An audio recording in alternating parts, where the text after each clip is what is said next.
Good Monday morning, guys. My name is Jerry Miller, and welcome to the Monday Market Monitor. Thank you kindly for joining us. One of our favorite shows we do, a recap of the weekend that was and a look into the week that's going to be here on the I Love CVille Network. Of course, we're live in Charlottesville, the Commonwealth, the country, and the world on the I Love CVille Network. Today, we are presented by Ally Property Management. Ally Property Management, trusted name in the property management game, and our friends at Closure, Title, and Settlement Company, helping dreams become reality at Closure, Title, and Settlement Company. Judah Wickhauer is our director. Let's go to that studio camera, J-Dubs, and let's welcome our friends on a very holiday-esque Monday Market Monitor here in December. As Nikki has said, it's a marvelous Monday. Good morning, Nikki. How are you? Good morning. I am great. I'm really, really happy to be here yet again. So I think we need to change the name of the show to Marvelous Monday. Marvelous Monday is great. I love the positivity from Nikki. Mr. Beckham, introduce yourself to about the 6 people in the state of Virginia that do not know you, maybe even the nation. Right. I appreciate that, although it's hyperbole. I was going to go worldwide, but you know, I didn't want to stretch it, but let's not push it. I'm Quinton Beckham. I'm the soon-to-be outgoing president of the Charlottesville Area Association of Realtors and the owner-broker for Keller Williams Alliance. You want to know how much time we got left exactly? Yes, how much time? I do. He's got a timer. 1 day, 13 hours, 40 minutes, 4 seconds, 3 seconds, 2 seconds. Look at this, right down the 40. It's counting down. How do you feel the term went, Quentin? It was fun and interesting and work and difficult and all of those things all wrapped together. What you expected? No and yes. Okay. So I don't know that any of us at the time that we ran for the offices for the last several years Pandemic. were expecting what we got. Right. But I had the good fortune of not being in the front car of that train. And so I had a little better idea of where to go with it. But Little shout out to Tom Wolfolk. He Oh took my that gosh. on the chin. Love you, Tom. You know, we were all in a room the other day going to Teely Jennifer, who was president before Tom, and Tom was there, and so was I. And we were talking about how we had all spent that time together. And beginning with Teely's presidency, you know, things became interesting. So, Nikki, introduce yourself to everybody, because I don't think... Who am I? I don't know. I am Nikki Chambless. I am team leader at Keller Williams Alliance. Great people. I think they're fantastic. If there was a better place to be, that's where I'd be, right? Well, you're great people. Oh, thank you. Yeah. So we usually start the show off with, you know, what happened last week, and I've been tracking. We're on week number 14, and I usually just focus on, you know, active, so, you know, homes that just came on the market and pending. And since we are graph and bar chart and spreadsheet geeks around here, this last week, and this is just the car footprint, we had 57 new homes come on, 79 go into pending. But week over week, that's a bit of a jump. Last week we had 44 come on, and this week 57, and last week we had 89 go off. So we're having a little bit more come on the market, a little bit less come off. We kind of try to take a deep dive into, or a cursory dive anyway. Why do we think this is changing from week to week? But again, over 14 weeks, we've only basically had 4 of those 14 weeks kind of either close to par or a little bit above what's coming on and going off. We usually start the show kicking off on that and see where everybody wants to take it. And since the outgoing president is about ready to take a sip of coffee, we'll ask him a question, because that's the perfect timing to do that. So, Mr. Beckham, why do you think we're doing this seesaw thing up Just and for down? all of you out there, if somebody asks you a question, you're not ready, just have a drink with you. Yeah. Except the person needs to actually recognize Pro that tip. and decide not to ask you a question. you get It's it. kind of like what I do to Jerry when You take a sip, it gives you a minute to gather your thoughts, Gather your thoughts. you know. or There's also- defer the question. You could do that later if in the you show, we'll talk about pivot and how you Oh, how you man. pivot. Oh, The word pivot. No. My magic wand. Bring down my magic wand. I do think what you're seeing is, you know, if you go pre-pandemic, there was a definitive, repetitive curve Sure. to houses coming on the market and selling that saw a dip as we entered winter, and people were more settled, and there was colder weather, and nobody wants to move in cold weather. And you're seeing a little bit of a return to that. It's just not accompanied by much of a change in price. Sure. And probably still a fair number of buyers out there, so I'm curious to see how December finishes out. You can tell in these graphs that we've got in front of us, you can certainly see a difference the week of Thanksgiving. The week of Thanksgiving and the week prior, number of homes and number that went pending was much smaller. You could feel people take their breath, and then it picked right back up again. So I'm just curious if we're going to see something similar where we have a nice pace until you hit the holiday 2-week period. It's interesting you should say that. The week before Thanksgiving, it was 82 came on, 84 came off. That was the closest par week that we had, and that may have been a little bit for that. So Nikki, this is the question we've been asking everybody forever, and it seems 3 shows a week we're doing this, and somehow or another we stretch it out to hours of conversation. But are we going to see, as Quinton has said, maybe a slowdown over the holidays, or is this winter season just not there? It's spring, summer. There's no middle anymore. I mean, there is a middle, but compared to what that middle had been, can we really call it a middle, right? So I think it's just a matter of what we're talking about. What are we comparing it to? Yes, it's slowing down just a little bit. And there are still buyers out there who would really, really love to swipe up a house if there was one available, right? I read an interesting article on Realtor.com that talking about is this Christmas time to buy, and kind of echoed that a little bit. Mm-hmm. Maybe it's a little bit less buyer. Maybe that buyer pool isn't 12 feet deep anymore. Maybe it's 11 and a half feet deep at this point.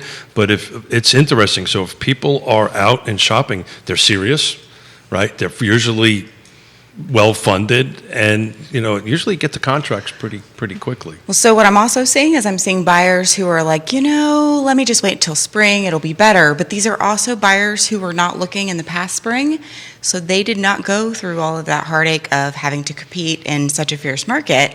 So they're a little more hopeful, and maybe naive might be the wrong word. So why it's so good to have you on the show on a regular basis is because you have you manage, if that's the right choice of words, multiple agents. We just, and I see 115 of them. And so what are they telling you? Well, that is where I am getting this from. I speak to them on a regular basis. I have a group of people I touch base with Monday before I come here, just to be like, hey, how was your weekend? Well, thank you for doing this. Oh, absolutely. That's why I'm here, right?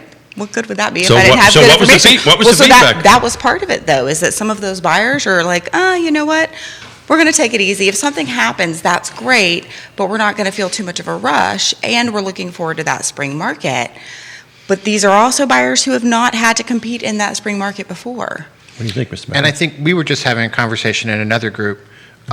We have buyers that are ready and willing and prepared, but there's not homes in their price bracket. Mm-hmm. And it's been interesting as winter has come, we've got probably the same number of those buyers, but the price bracket has shifted to a more expensive price bracket. So if you go back in time, 3, 4, 6 months, buyers that were in 500 and less were looking, they were ready, they were willing, they were prepared, and there was either no or not enough choice to fulfill that need. Those seem to have backed off and or bought or found a place to live. And as we've moved into fall and winter, we're seeing that price bracket move up. So a lot of the buyers we're trying to find homes for now in the brokerage are in the 6, 7, and 8 range. Yes. So what about the lower price range? We talked about affordability before we have not had, I have not seen an increase in those listings or buyers. Yeah. Are you Either one. seeing the area of interest expand because of it? The footprint? Yes and no. I mean, it's... Yes and no. I mean, I think it depends. Hold up. We have a proper terminology for that. Maybe so. Maybe yes. Maybe no. Yes. Maybe no. Yes. I think as a general rule, again, we're talking about what are we comparing to. So going back 2 years, absolutely. Comparing to 2 years ago, the geographical footprint that any particular buyer is looking in is expanding, even when they show up the first time and they say they don't want to live outside of a certain range. As they experience the market, their ability to do so goes up. Their desire to do so goes up, much of it forced. Is that still happening now like it was in April? No. but it's still higher than if you track back time to pre-pandemic. Nikki Chambless? No, agreed. That's the yes and the no, because it really depends on what we're talking about. But I will say, like, one of the agents I spoke with this morning was talking about buyers who they keep saying they're going to expand their area, but then when it comes down to it, they're like, no, really, these things are important. We want to live in Charlottesville and be able to just in a moment's notice bounce over to the downtown mall or head over to UVA or whatever the case may be.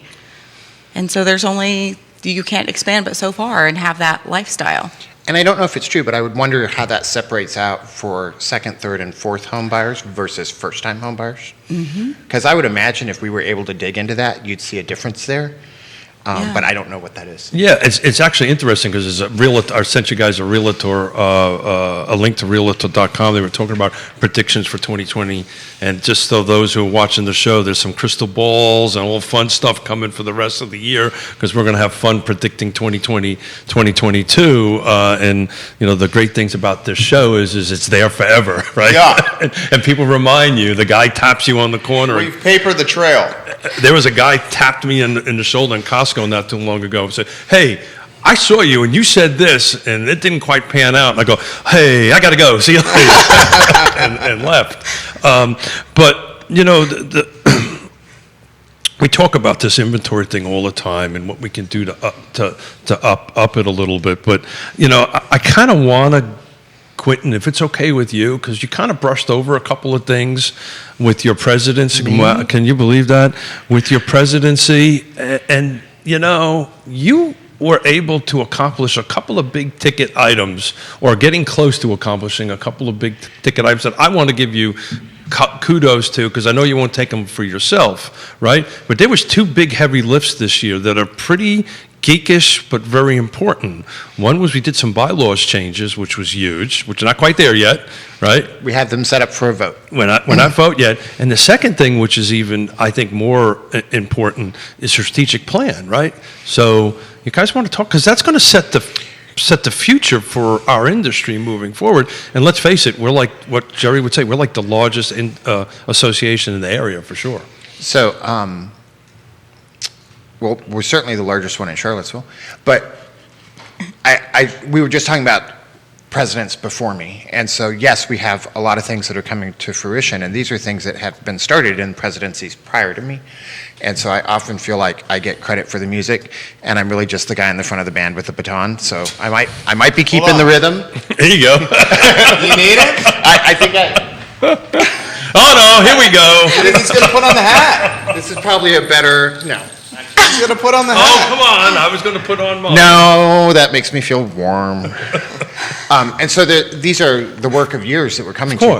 But yes, we do have a bylaws vote set, and this, if you go through our process of strategic planning, which is an important process. If you don't know where you're going, that's where you will get. And so we went through our strategic planning process, and it was very interesting because this surveys hundreds of agents across a wide spectrum of new agents. Car only?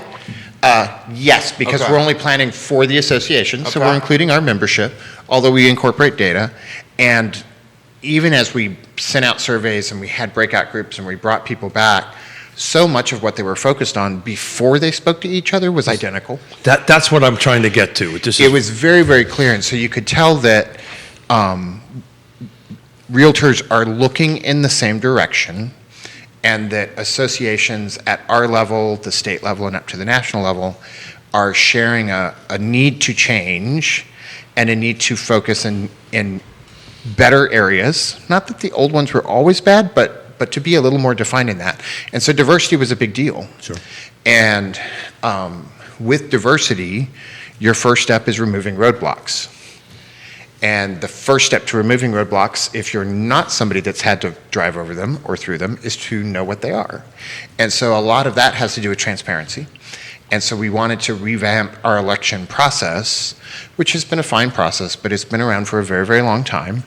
There's as many ways to do the elections for associations as there are associations. Sure. So if somebody's using this process that we're voting on changing, I'm not trying to throw them under the bus, but we're working through this big bylaws change in support of diversity and equity. But bylaws are living documents, right? They're supposed to be changed. They're supposed to be changing with the times. Yeah, sure. Much as our code of ethics has changed. And so I think we're seeing that move forward on this front. And in many ways, our local association is ahead of the pack on that. And there's a lot of really good commitment to diversity and equity.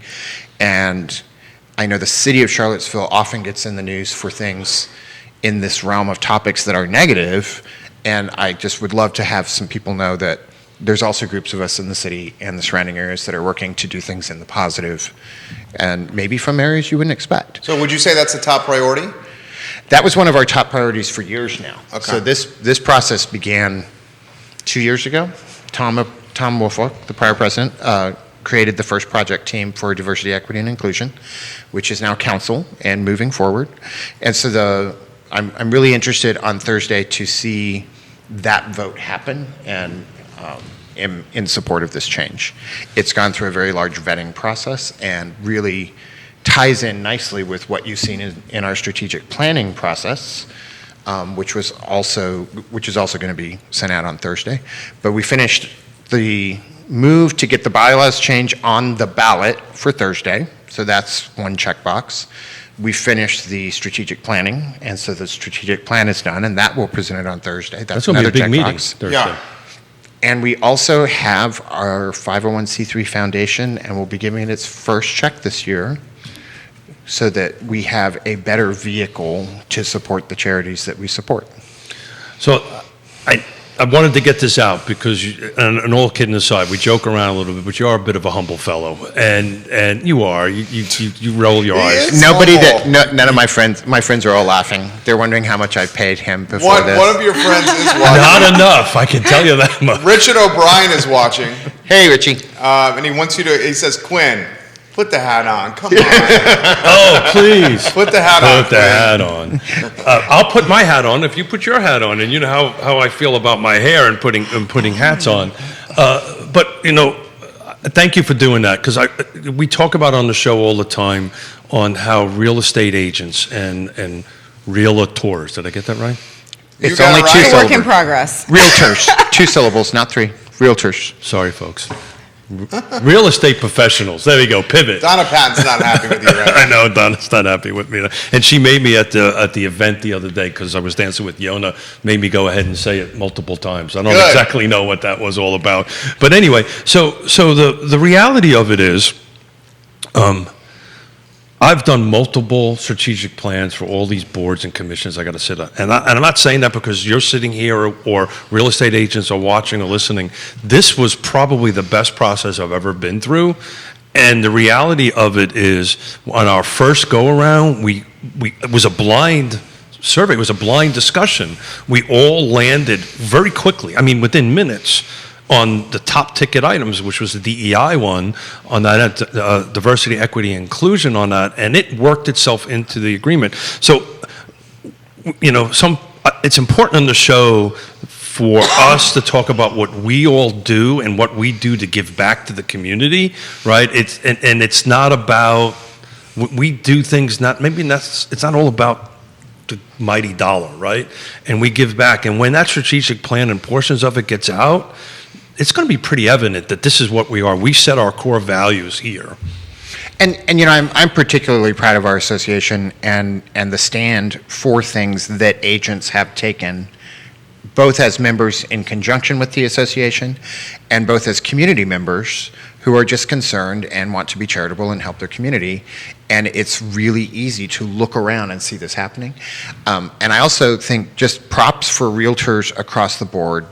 I know that we get it wrong as a group, and we often shoot at the right target but don't hit the bullseye.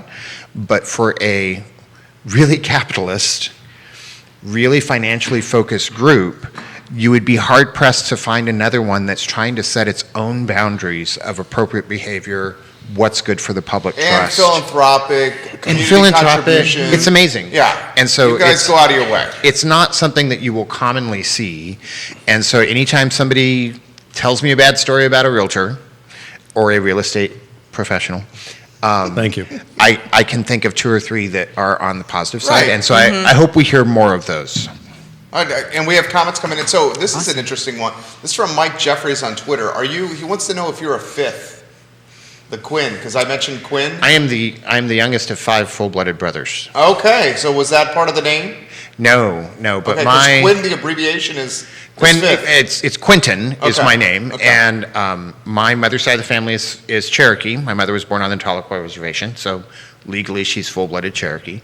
Her great-great-grandfather was one of the 5 civilized tribes that got put on the Dawes rolls. So Senator Dawes is the senator that promulgated the legislation that created the Bureau of Indian Affairs. And to be a recipient of that, you had to, check in and get your name written down. And yes, you're a Native American, Indian, and you can be a part of this, and you have to trace your descent back. His name was Jesse Quinton. Okay. And the last son bearing Quinton had all daughters at the time my mother was pregnant. And so based on family fortune, they wanted that name carried on. There we go. So that's for you, Mike Jeffries, on Twitter. This is from Kevin Higgins on Facebook for you guys. This is a good question. What are your Kevin Higgins? Thank you for watching. What are your thoughts on real estate purchasing in the event the stock market experiences a significant correction? Ooh. That's a good one for Real Talk tomorrow Well- with the Erpies watch on the show on Real Talk tomorrow. So we've had a lot of chop with the market, and we're looking at the board here while doing the show. And Quentin, I don't know if you want to take this one to start, but certainly some red on the board. The last couple weeks, we've seen volatility on the markets with Fed Chair Powell pretty much saying the Fed is going to take a step back with backstocking the economy. Yeah. We're seeing rates go up. We're seeing the uncertainty of this new, is it Omicron? Omicron? Omicron, okay. Uncertainty of this new variant coming in. So Higgins says, your thoughts on real estate purchasing in the event the market's stock experiences a significant correction?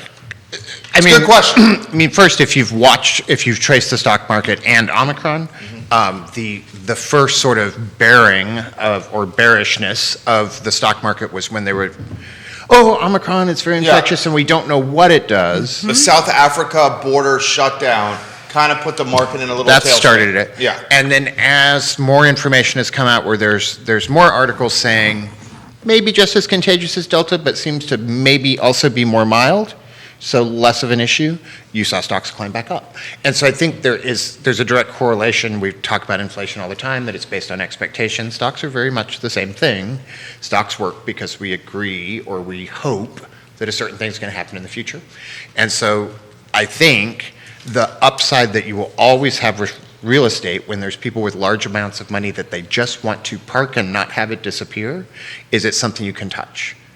And if you go through the history of real estate values, for long-term safety and sustaining of income, it's the place to be that has survived all of the other plummets. So and has always recovered. I'll add to that. I've got a 20-year, I've mentioned this before on the show, I have a 20-year running spreadsheet, year-over-year car footprint. And the reason I did the 20 years because it included the time of The Great Unpleasantness. great unpleasantness. Also Great known unpleasantness. as the Real Estate Depression. The real estate depression, and depending on the area, over that 20 years, it was between 3 to 5%, roughly, depending on where you were in that area. But it was between 3 to 5% year-over-year increase. So you even including that depression to do that, and I'm looking at Realtor.com's forecast for 2022. They're looking for a median sales appreciation in 2022 of 2.9, which falls right back into this normal 3%, 4%, 5% rate of appreciation year over year. Does that make any sense to you, Mr. Beckham? It does. And I think, if we're going to talk about are we putting money in real estate or stocks, you have to sort of think of relative risk. And if you follow housing affordability in comparison to interest rates and inflation and in adjusted dollars, it's a much lower level of risk. What do you think, Nikki? Jump in here. No, I agree. And when you're comparing the two items, when I am consulting the basics, right, and someone's questioning whether or not they should invest in real estate. If you compare the two side by side, real estate they're neck and neck at the very, very basic level of going over investing in economics, right? And real estate will pay you during that time as well. So when it comes down to the basics, to me, real estate is and it's what I'm putting my money in. I put my mouth where my money where my mouth is. Like, it's what I know, and it's what I know So you're talking about long term. your investment investing in properties. real estate, absolutely, yeah. So to speak on that, again, this Realtor.com piece that came out was the 2022 predictions. They're predicting, they're expecting rents to outpace price growth somewhere around 7.1% is what they're calling for. And on the 20th of this month, we're going to bring in Susan Reel from Ally Property. Ally Property Management. Thank you. To actually talk about that and talk about what it's looking like from the rental perspective, and how that's moving and how that impacts, because you can't really segregate one from the other, right? You can't really segregate the rental market from the purchase market, because they're they are intertwined. But that was really interesting. And we're going to take some of a deeper dive in this during the week, and once we get our crystal ball and all that fun stuff on what these predictions for 2020. Nikki. No, I was just thinking Suzanne is great to work with. I finally signed my agreement with her, so she's now my Nice. property manager. Yay, So I'm very congratulations. excited. Amazing. Yes, When did yes. that happen? I want to say it was last week. It was sometime in the last 2 weeks.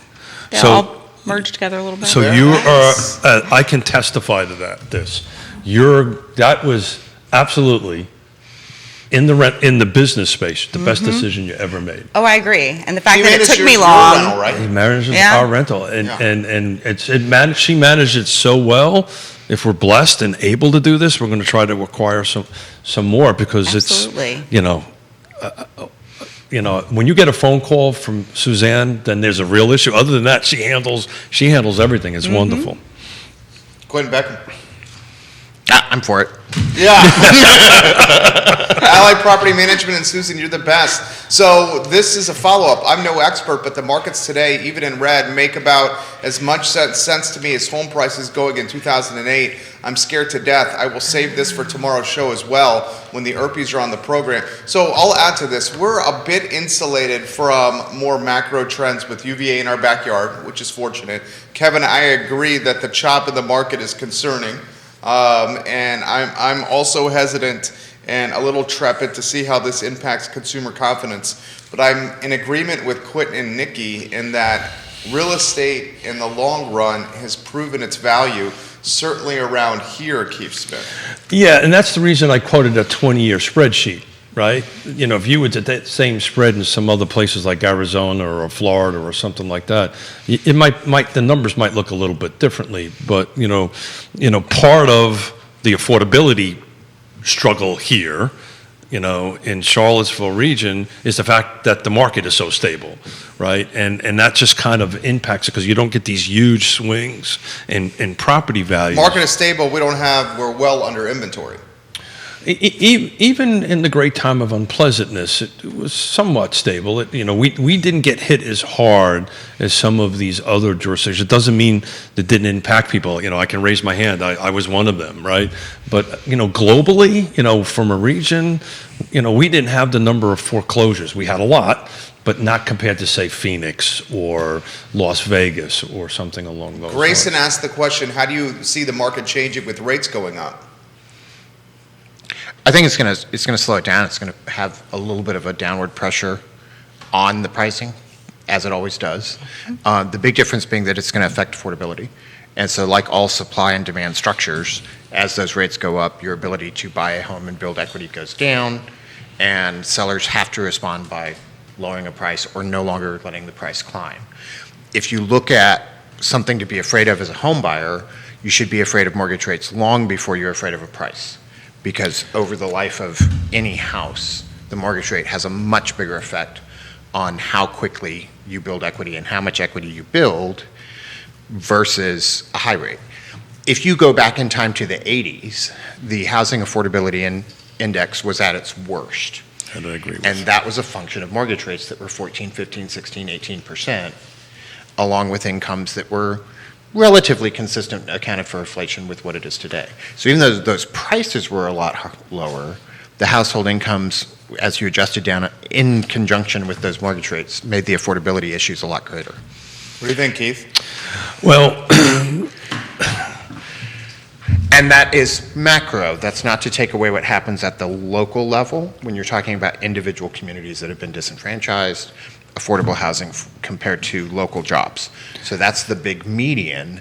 And as we always say on this show, and will continue to say, don't let the macro determine your personal decision without having somebody sit with you who is a skilled professional and a Trusted trusted advisor. to talk through all the ifs and ands, because what's true for a county, a state, a city, or a nation is not always true for you personally. so the average buyer, with all due respect to the Urbies who we're going to talk to tomorrow, the average buyer really isn't in the stock market. Most average buyers, at this affordability, mid-range price point, their investment is their home. That's their primary.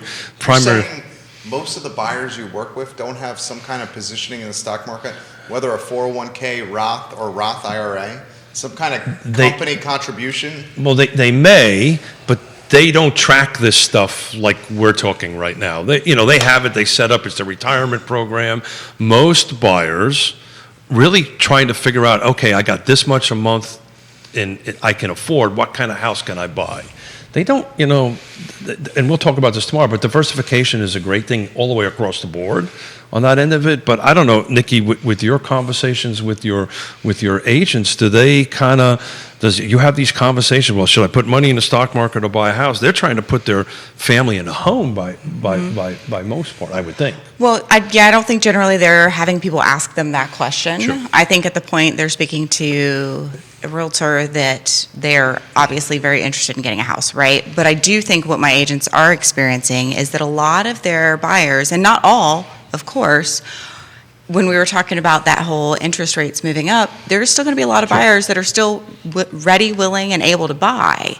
Like that will be a game changer for the ones who are already struggling or are close to that, right? That interest rate makes a huge difference in that mortgage payment. Yep. It's unbelievable. The reverse of that is if you make an extra payment a year, you're cutting out a ton of interest, an unbelievable amount, right? That's my favorite But topic. I know, I love that so much. No, make it So Make it two. Unfortunately, the people that are going to be hurt the most by something like that are also going to be, impacted the most by even a slight change. So, and that's not, I don't know data-wise if that's the majority of home buyers. Yeah, and I would agree with that. And I think what we're talking about different methods of building wealth and investing, meaning taking cash from today and moving it into the future at a rate where it does not lose value because of inflation. There's vehicles for doing that. And what we started talking about with the stock market, and it went down, it went up, that's maybe 2% of the population. These are people that either have folks working for them or they're trading actively day-to-day, week-to-week, month-to-month because they're following companies. It's not the same as a 401k that is managed in mutual funds and is designed to have a safe 5 to 6% return when you have people in the stock market getting 20 and 25% returns.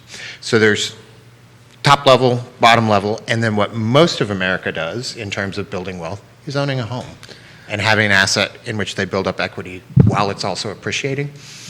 So we got a couple mortgage brokers coming in on Friday to talk this exact topic, kind of take a look at what we're ending and moving forward. But again, according to this Realtor.com article, which goes from the National Mortgage Brokers Association, they're predicting between 3.3 and 3.6. So we have to be careful about this conversation about it. 3.3 and 3.6 is such cheap money. Well, that's I your think point. the point I'm trying. That Yeah. A and B.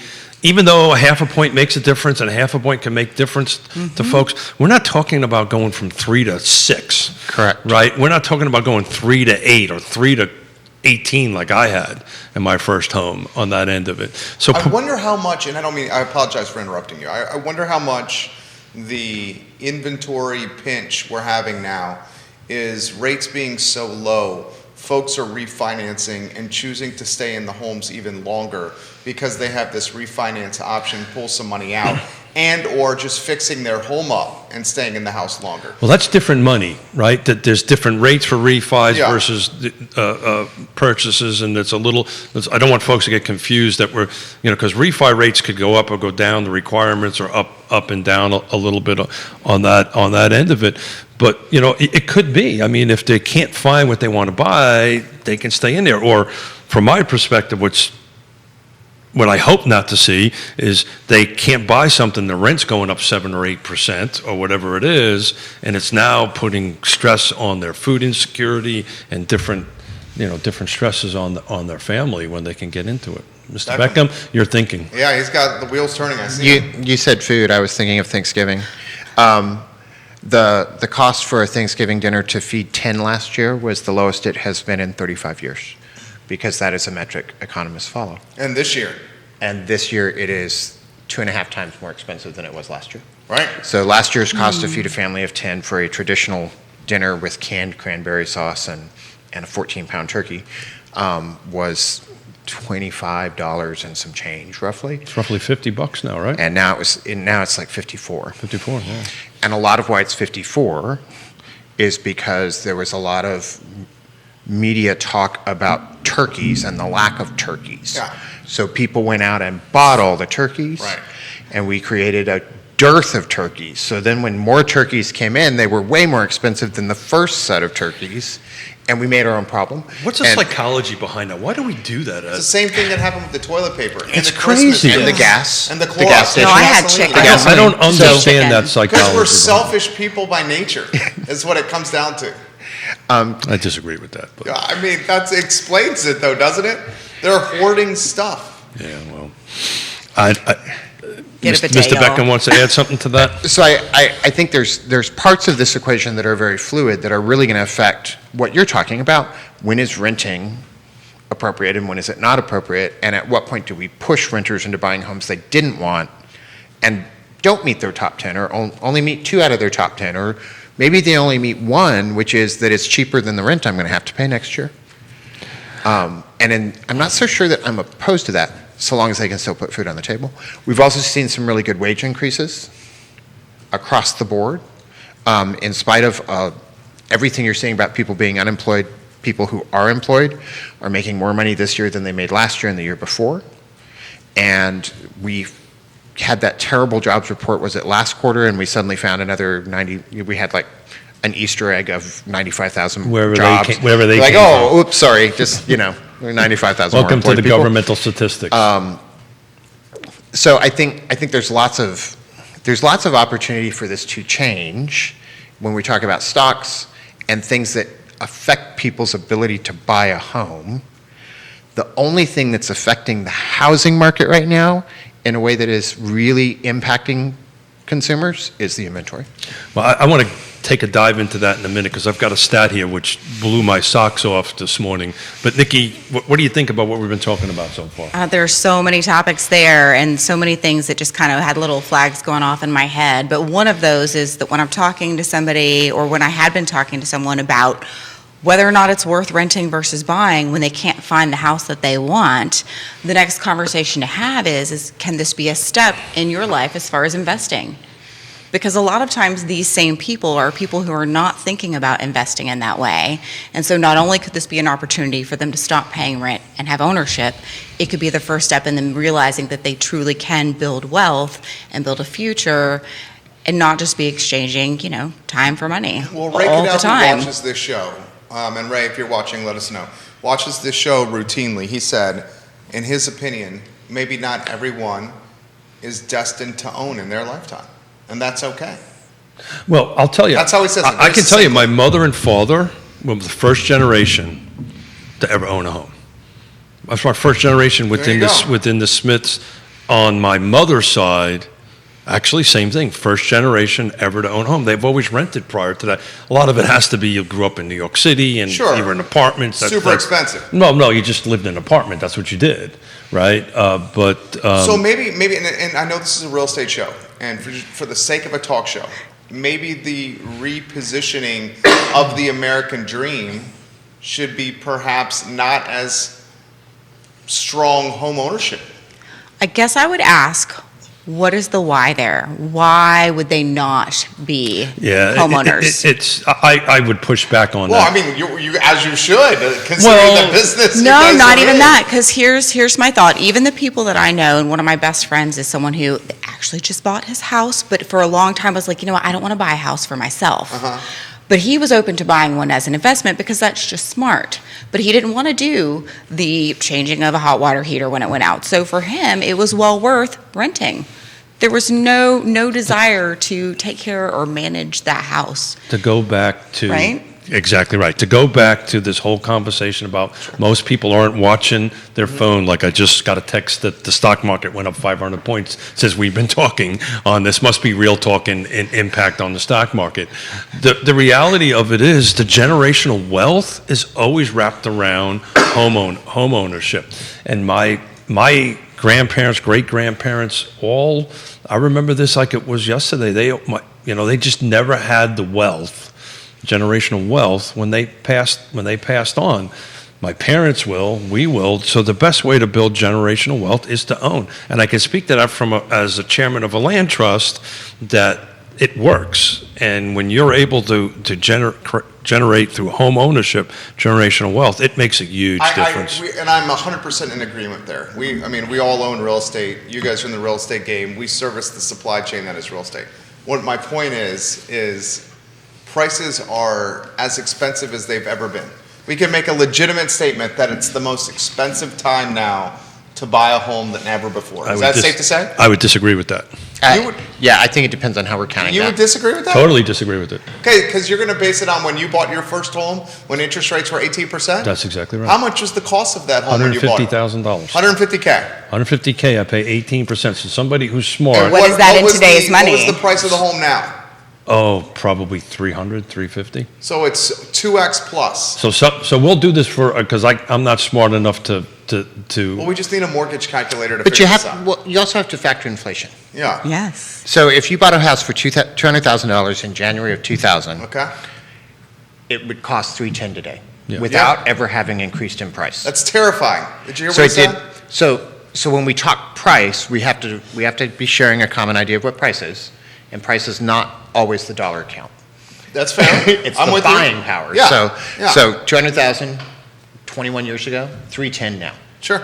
So when you start rolling this all back, I think he has a really fair point about affordability because wages are not the same, the value of the dollar is not the same, the prices are certainly not the same. Oh, by the way, I had And to put neither is 20. mortgage I interest. had to actually put 20% down. Yeah, but you didn't have. And he walked uphill to school. Yeah, I know. In the snow, both barefoot. ways. It was terrible. Yeah, barefooted both ways. Was Yvonne, terrible. can you hear what he's saying? It's And he true. Had to kill a bear with his loose leaf notebook Did you have? just to get to Well, class. that's assuming I can read Did you have a and write. multiple offer situation when buying your first home? No. Did you have a competitive buyer pool when buying your first home? No. And you had to put 20% down. Had to put 20% down. Did you have a trusted counselor when you bought your first home? Yes. You did. Yes. Nice. At the lake. Yes. Who was it? Yes. Maybe no yes. Maybe no, yes. Okay, we'll leave it at that. Keep saying. And I think too, I want to go back to you talking You know, about a gentleman does not disclose. I'm just saying. Okay, you don't kiss and tell. I want to talk about the American dream for Please, a second. please. Because I do think the American dream needs to shift. Yeah, Yes. yes. So I think they- that's the Yes. point I think the Jerry's American dream needs trying to to shift. make. But I also think how we think about it has to shift. So, the American dream is very rarely about the specific home you live in the neighborhood, and that's been really tied closely as sort of a red herring. Yeah. The American dream is about being able to retire. It's about things you do with your family. It's about kids. It's about charities you support. The American dream means different things to different people. The vehicle to achieve those has stolen the attention. What does that mean? Because the reason I want Judah to own a home Yeah? is not because I think his life will be complete. Okay. Judah It's- does, though. Well, I know, but he's doing. Hypothetically. It's about Liza. And It's about I Liza. want Liza to be a homeowner so that she can retire a wealthy dog. Liza's But the dog. I think the point is if I have a dream to support a charity or to take a trip or to travel the world, one of the fastest ways to create the margin in my life's finances to get there is to fix my housing costs. Okay. Because- I'm with you. Well, we talk about this. I'm I'm in sorry, agreement Nikki. there. Oh, you're we're not. good. Please. Oh, jump no, in I'm anytime so you here want. for this. It's good. But that is the best way to hedge against inflation. It Sure. Is to own, because otherwise you're going to pay 7%. Absolutely. And But here's my point. The dream is not the house. it's about how you live in it. The No, dream is other saying stuff. Is the options that come with disposable income. When That's what he's saying. I will bet you to all of the ERPs watching, when They their are? clients come in, they don't say, or even if they say it, they don't mean, I want to buy a stock today worth $10 that's worth 1,000 10 years from now. Oh, I don't know. I said that to them. What they're really getting at is I have a really large family of ungrateful children, and at some point I just know I'm going to have to continue supporting them, and I would like to own enough homes that I can live by myself. How do I get there? That's exactly right. It's How not do about I the put- dollar. That's exactly How do right. I put kids through college when even public institutions like UVA are raising the tuition? How do I pay for health care? How do I not panic at every time you're- a turkey price So, goes so up? Nick, And let's so get there- Nikki in the conversation. There's a guys. lot of stuff there. Because I want to ask Nikki a question, because we're going Go, to pivot, Nikki. Oh, pivot dear. away from this a little bit, Aw. right? What is the No, question? because I'm going to change it a different way. Okay. So when you all. sit down and when you sit down and have your first sit down with a buyer, what does that look like? What does that conversation start? How do you start that conversation? What's the first things that come up? How do you have your W questions with it? Jerry's going to jump in. Yeah, with his- I Je- you Jerry, finish that thought. Jerry You finish likes that his thought. likes his. I do like the star one here. And I don't mean to jump in here. Isn't the reality in this market especially, not everyone's going to be able to buy a home in this market? No, and we know that. But and you we- say this market. Couldn't that be any market? Because I would say it is. I would say this market, and I'm going to get out of your way, I would say this market is more unique than most because of the impact and influence of UVA and because of the impact and influence of severe inventory shortages. Okay, I would say Southwestern Virginia, or take where my folks are from, or living now, not where they're from, but living now, Western North Carolina. You have much more affordable options on the market there. See, the other side of that coin, though, It's is the- that it's the because of wages. UVA and NGIC and all of these things that provide us stability is why we're not, as a whole, compared to other places, feeling the last few years as hard as other places 100%. have. And so it's 100%. great that it's cheaper to live in those places, yet that economic stability is very different. What do you think of the gentleman next to you? I think that hat suits him, and it matches watching. his suit. This is glorious. He's looking good. So look at the screen right now. He's got his wizard's hat on, and he's got his wizard's wand. I thought I does. just heard the hat say Slytherin. He's got his wizard's wand. No. Oh, it's not the Michael choosing Flecker- hat? I thought No, it was this the is choosing Gandalf. hat. No, it's not because I the figured the sorting old hat. dude needed to wear the old dude Gandalf hat. Michael Plecker of Yes Realty Partners says this: sometimes it takes a few generations to create generational wealth. Not everyone will necessarily achieve wealth with their first home purchase. It's about those that come after you that can learn and benefit from your sacrifices in buying their first home in your family. I agree with that. I'm 100% in agreement here. We're going to have, you guys are the pros. I just have a microphone here. Well, And a wand. In a wand. And a wand. Wow, you're So a I little do more think- voluminous right now. Really? I know, Really? it Thank messed up you. your hair. Thank you. Now he's Thank going to be you. Thank you. self-conscious, You Jerry. know, That the was only not thing he's most nice. self-conscious about is Oh that my hair. gosh, you just did that. Only that. When you reach a certain age, you're really happy it stays in and it starts to consume your Thank you, attention. Mr. Beckham. You have good hair. Thank you. You're like, it can be as gray as it wants so long as it stays You right have good there. hair. It looks good. You know what, though? When it comes to that whole having the buying, right, and now being the time or not the time and all of these conversations, because I bought my house in Charlottesville right before the stuff hit the fan, right? You're saying 0809? So, what? 0809? No, wrong stuff hitting the fan. Before 2019. COVID. Okay, got it. So you bought at a great time. Well, kind of, yes, I did. And I was doing so as a self-employed person who was trying to make numbers do magic with only 2 years of, building that business. Buying as a self-employed person is a challenge in and of itself. But where I'm trying to go with this, though, is that for me, that house was in no way my ideal house. It Okay. was the one that I had the opportunity to buy. And my reason for buying was this building of wealth and building a future. So comes back to Keith's question of, what is that conversation I have with those buyers That's when I sit exactly down? And that conversation is, what do you want? So and you it's don't not start with just what money. do you That's the want. point I'm trying to make. No, it's what are you looking for? That's Because exactly that is right. huge. And digging a little deeper, because that first answer is often not going to be a full answer. It is going to be a very surface answer. And you have to know to ask more questions and how to ask those questions and figure out what it really is they're looking for. And then Money's you the bring- vehicle, not the goal. Yes. And then you bring 3 decades, in my case, of doing this. And it's funny, you said when the stuff hits the fan, what 3 decades of doing this? Because I've seen this go up and down. You know it's going to hit the fan, and you learn. Let's step to the side a little bit, let it hit the fan, and then come back in and go ahead and handle it from there. But that's, these things are always been cyclical, right? I mean, I remember when I got in, like I said, 87, 88, when I got in, it was different problems, different struggles, but it was harder than hell for a first-time home buyer to buy a house. The lending requirements were ridiculous.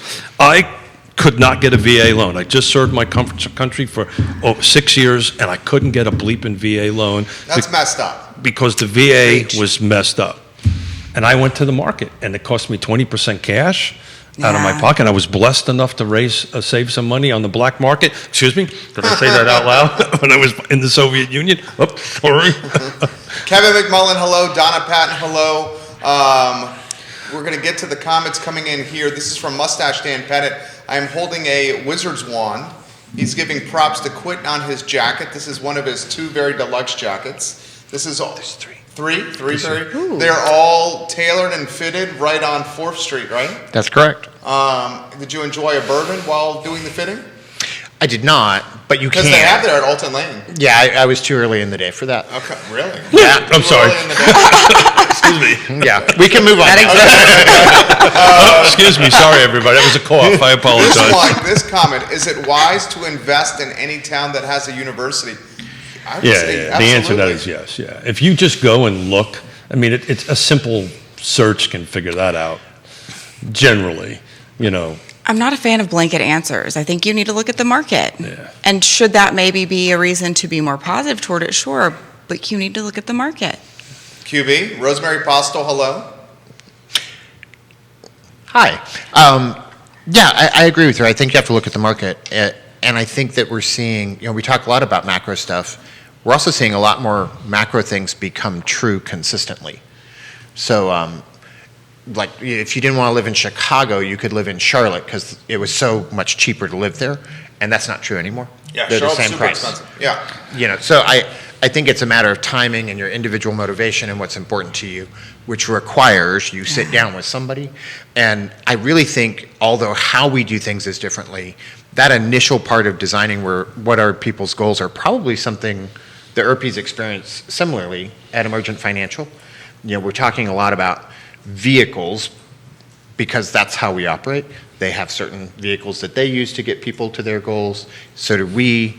And when we talk about wealth, that doesn't mean the same thing to everybody. Wealth is really just the tools I need to do the things I want to do. Keith Smith. So to go back to the importance of home ownership, and I didn't know we were going to have this conversation. I just happened to pull this report from Harris Poll. Harris Poll polled 2,000 U.S. adults that recently bought. 82% of them bought a home in lieu of getting married. They decided to use the amount of money, which is pretty, I just went through. Such a better investment. Oh my God. I tried that with both my daughters. It did not work, by the way.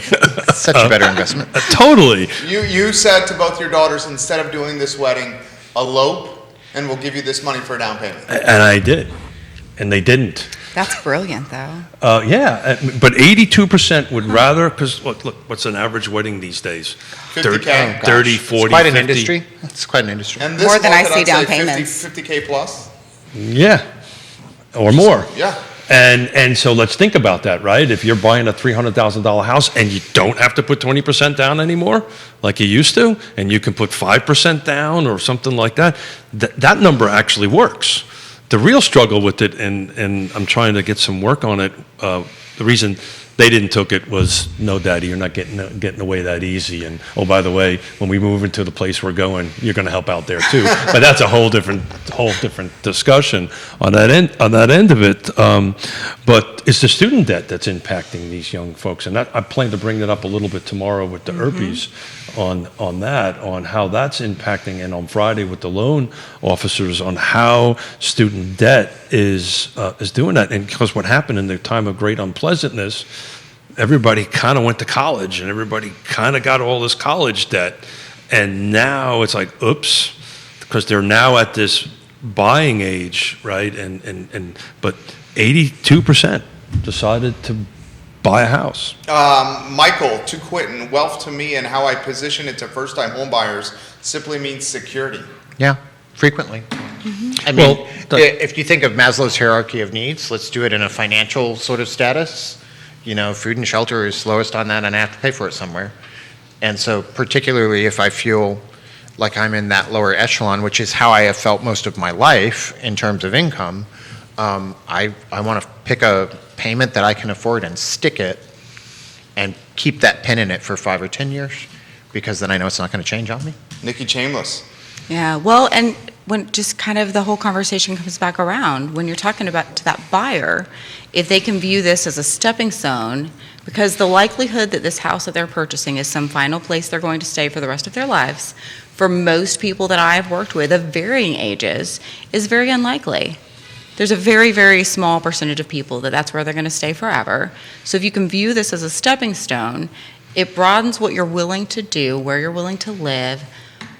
Like, I don't have a garage. I would love for my motorcycle to be in a garage, and yet my next house will have one. This one will not. I got right? an extra room in my garage. I love don't know how I feel about that. And not to be morbid, but you know, we've gone through a couple years where people's personal issues, whether it's health, childcare, children's health, or even a death in the family, have been at a much higher rate than they were in years past. And yes, you should have health insurance, and yes, you should have life insurance, but if you owned your home for 15 years, you have a whole nother insurance policy in that home, because you have all of this cash that you can access to deal with healthcare needs, to deal with family needs, to do the things you need to do. That is part of why we see disenfranchised groups being less successful, because they don't have this backup multi-use insurance policy that is homeowners equity. Yeah. That they can use for anything. And so every transmission failure, every time some Jeep Cherokee's transfer case goes out, Jason, they don't have any sort of support. That can always be the final crack on the ice. And here's another reality, because we're personally, Yona and I are personally dealing with it. I mean, this is, again, to continue the mobility conversation. People are outliving their income. People outliving their cash. And 25% of the sales last year were multi-generational. We're dealing with this with our family right now, where, you know, the health is good, but they're in their early 80s, mid 80s. And, you know, we're probably, you know, we're trying to convince them to sell their home, cash out now. Can't think of a better time to do that. So they have cash to last the rest of their lives, and they'll come live with us. And I do want to, I have to go back to the trusted counselor thing. I can't stop myself. You know, Suzanne with Ally Property Management, we had a lot of renters go into forbearance as well. Yep. And so they did not have to pay their rent. They got to stay. They were not evicted. Their landlords also went into forbearance if they can afford the mortgage payments. And there's a percentage of those renters that did not, not hers necessarily, across the state, that didn't access the programs to help them catch up on rent, that helped the landlord catch up on mortgage, that got things out of forbearance. And I know for a fact that she went through with several tenants and landlords and helped them do just that. Mm-hmm. But you needed that trusted counselor. You needed that advisor who was a willing participant and invested in your well-being to do that. The same thing is true as we talk about all of these houses coming out of forbearance. You know, there were 7.7 million that went into forbearance. 50% of them are back on track and being paid. 23% of them have refinanced. And out of what's left, you've got about 38,000 houses in foreclosure. Statistically, But that's nationwide. Nationwide. And statistically, almost 75% of those people have 20% or more in equity Oh, yeah. And they don't have to have a foreclosure that tanks their credit for the next 7 years. If they have an advisor that helps them walk through it. Statistically speaking, 40% of those people with equity will still go into foreclosure even though they have an out.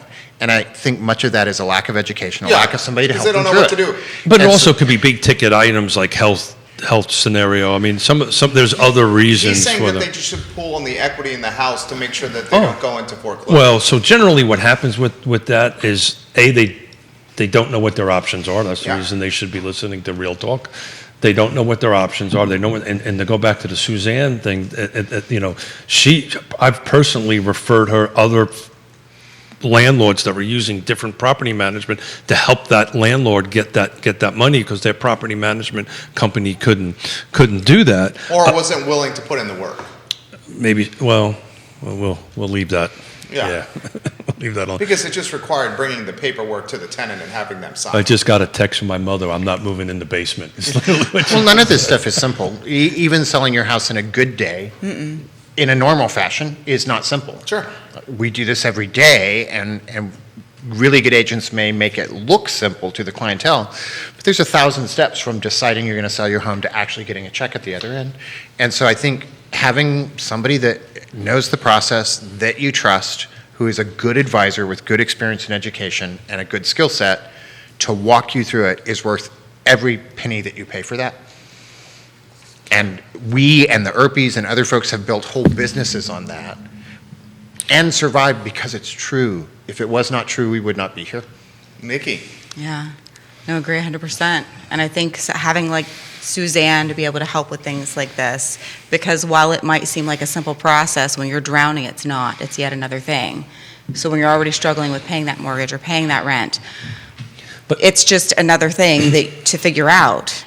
And oftentimes people don't have the bandwidth to do so. So when you have that trusted advisor step in and give you a life vest and help pull you into the lifeboat, right? That's what's needed.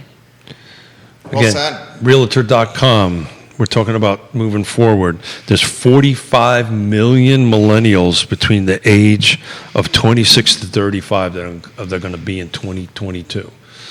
And they're all in the prime buy-in end of it. So we're going to rally back around to this inventory struggle that we've been talking about forever. And so how do we get there? How do we increase this? I think interest rates going up a little bit will help that.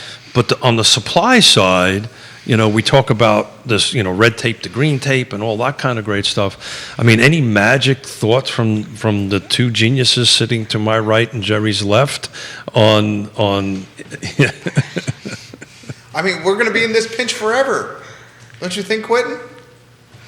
It's not going to change anytime soon. Well, I'm about ready to quote a stat that's going to...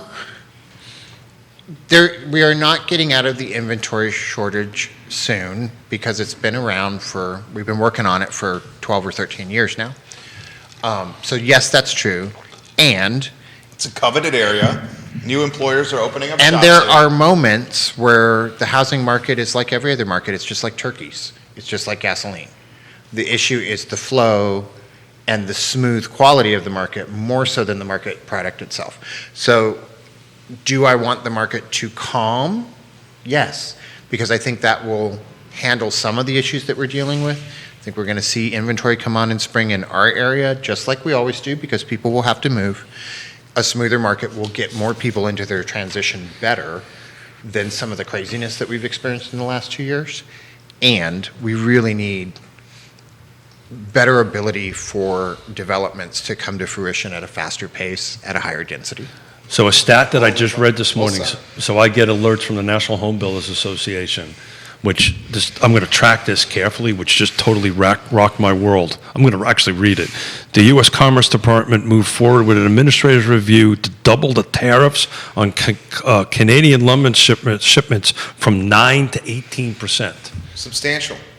So hold it, time out. We just got lumber to stabilize, right? And I don't understand why this is happening. I don't know where it's in and what the rationale behind it, but that was the top sentence on that. So if we're saying adding new inventory to the market is helpful, right, across the board, and if we are now going back to doubling the tariff on it up from 9 to 18% or 10 to 20 for simple guys like me, adding 10% to that just on lumber, what is that going to trickle down? That just scared the heck out of me when I saw that this morning. And on top of that, you can't find subcontractors to work. Oh, that's a whole different. You can't find land to build upon. And Plucker just said, just wait until Fannie and Freddie lower their requirements again on top of low housing inventories. That's a scary thought. Do you want to touch on that? I don't know. I just got chills up my back. I think. No, I don't. You do not want to touch on that. Next subject. We're already at 11:20. He's That's a whole other hour. the loan requirements will be a little bit easier to get money, is what he's alluding to. I get what he's alluding to. You want to touch on that, Nikki? Those same people who, having those requirements lowered, what house are they going to get? And they're the same group of people who last year I spoke with, and many of them decided, you know what, they were going to wait. And I told them, I was like, if you're going to wait, that's great. Be saving. Be saving. Have money, put it aside.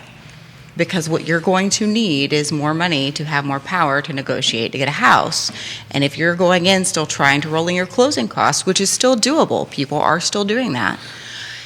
But you need more of that buying power. You need better negotiation. You need to be able to say, hey, this is what I have, and it be a firm offer instead of being on the verge of having a credit score that barely makes it. So right now, while you're waiting to try to find that house, or while you're actively looking even, get that credit score improved. Be saving the money. So we're going to dive into that in great length on Friday. But, Awesome. Scott? Yep. But it goes back to what Quinton said about trusted advisors, right? So this iPhone, all this stuff is not going to do this. Sometimes us as agents have to have the hard conversation with the client, right? Or the loan officer has to have a hard conversation with the client. You realize, you have to have this conversation so that we can have our ethics and make sure somebody doesn't get into a home that we know they can't afford. Right, and I know enough. We work with enough agents in this region, and they're all across the board like that. But that's where you need the trusted advisor, to go back to Quinton's terminology, to help you stay away from that, and to help guide and educate you through that process. Maybe now's not the time to buy, but you're 100% right. This is what happened to the run up of 2008. This cup of coffee could have bought a $500,000 house. Well, and the thinking with Fannie and Freddie is the more people getting access to cash could create more equity or an equitable ecosystem for homeowners. Yeah, so we got to take the downfall of that is it could also lead to some defaults and some foreclosures. Well, I tell the story all the time about the time run up to the prior of We'll pay you to take a loan? That's exactly right. When I had lenders walking into my office and offering millions of dollars for a development and said, oh, by the way, we'll pay you 1.5% to borrow the money, I said, get the hell out of my office, right? The thing is we're not hearing any of that, right? We're not hearing any of that. The appraisal requirements, are more stringent. We're in a really good place for that. So maybe it could be walked back a little bit, but and we're all going to watch it. If it starts going back to, hey, I'm going to pay you 1.5% to borrow $10 million, we're going to be in trouble. There are economic risks in our future, and they are not the same risks from our past. Yeah. Mm-hmm. I'm with you on that. Yeah. What risks are you concerned about? Again, it's 11:26. Yeah. It's a different show. I'm saying that's a whole nother show. It's 11:26, and that's a whole nother show. And I'm on my third cup of coffee. So, but what does the stock market like? It likes predictability. Predictability means smooth markets, and that's the same thing is true of housing. And so all of the craziness that has happened for the last 2 years, although we've weathered it well, and although there's been a lot of money shoved around and wealth created, it's time to be calmer and it's time to be a little more predictable. We want smoother markets for all of the markets. If there is a big risk to economies across the board, it has to do with unpredictability and things that are probably not what you would think of. All set? And there's a good list of those, but So pick one. some of the shows we got working up, we're going to bring Tad in from Segura Yeah. Solar. We're not going to get it today, but we finally finished our Segura Solar for our particular house. We got the quote in front of us, and I want to bring Tad in to talk about, I didn't realize how much actual money this is making me to be on my roof, so we're going to talk a little bit about that. That's a pretty neat, and it's going to cost me literally $0 down, and my monthly payment to put it on there is half of what my utility bill used to be, and it's pretty. I was shocked when I read it. What day is this happening? What show is I got to this? sign it first. Well, No, actually, but, let me the rephrase show. that. What show? Mrs. Smith needs to sign it first. Yes, yes, we do know that. What show? Don't Talk know, about Ted. benevolent overlord. Okay. You know me, and you say that.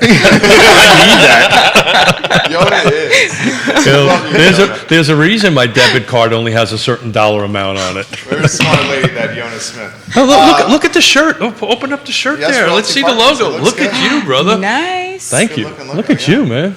I am the business onion. I have layers. There's KW. There's Yes Realty. Well, never stop. Oh, you just Stop, did the stop, t-shirt. stop, stop. You got the, is it the Grateful Dead lining? Is that Yeah, what it we're is? just. He Stop. told me to stop. Stop. Nikki Chambless, you were on point today.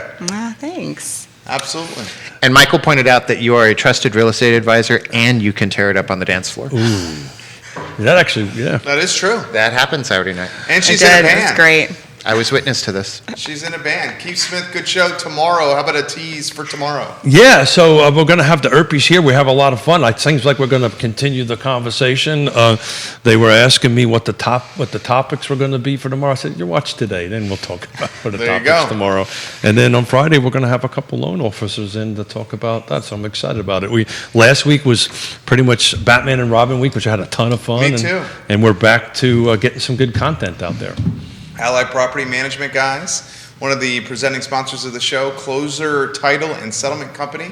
Closer Title and Settlement Company and Allied Property Management, two brands you can count on.